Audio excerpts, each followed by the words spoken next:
उपमुख्यमंत्री अजित पवार यांचे धाकटे चिरंजीव जय पवार यांचा काल साखरपुडा पार पडला।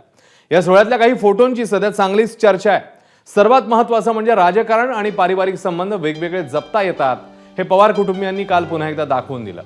म्हणजे हेच बघा ना, सर्वात आधी अजित पवारांनी त्यांचे काका शरद पवार यांचं स्वागत केलंय।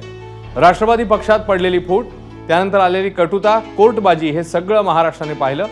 नंतर एका फोटोमध्ये अजित पवार आणि सुप्रिया सुळे एकत्र दिसतात। प्रेक्षकांना आठवत असेल तर दिवाळीत भाऊबीजेला दोघा बहीण भावांची भेट झालेली नव्हती। काल मात्र साखरपुड्याला सुप्रिया सुळे आवर्जून उपस्थित होत्या। पवार कुटुंबातल्या महिलांचाही एक फोटो आहे ज्यामध्ये सुप्रिया सुळे आणि सुनेत्रा पवार या एकत्र पाहायला मिळाल्या। हाच तो फोटो आहे। 2024च्या लोकसभा निवडणुकीमध्ये सुप्रिया आणि सुनेत्रा एकमेकांविरोधात लढल्या होत्या। मात्र सुनेत्रा बहिणी आणि माझे अतिशय घनिष्ठ संबंध आहेत, त्या माझ्यापेक्षा वयाने मोठ्या आहेत, मी त्यांचा अनादर कधीच करू शकत नाही असं तेव्हाही सुप्रिया सुळे म्हणालेल्या। आणखी दोन फोटोंची चर्चा आहे। ते फोटो म्हणजे अजित पवार आणि युगेंद्र पवारांचा।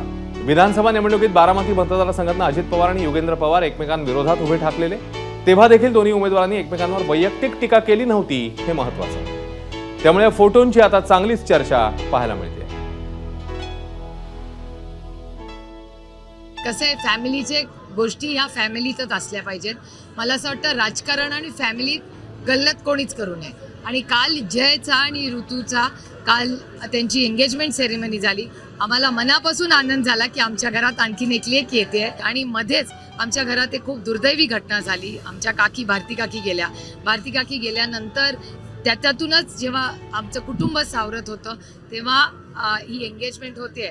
त्याच्यामुळे आम्हाला एक या सगळ्या अडचणीच्या काळात, दुःखाच्या काळामध्ये एक आनंदाचा कालचं संध्याकाळ ही कुटुंबाला मिळाली। एबीपी माझा, उघडा डोळे बघा नीट।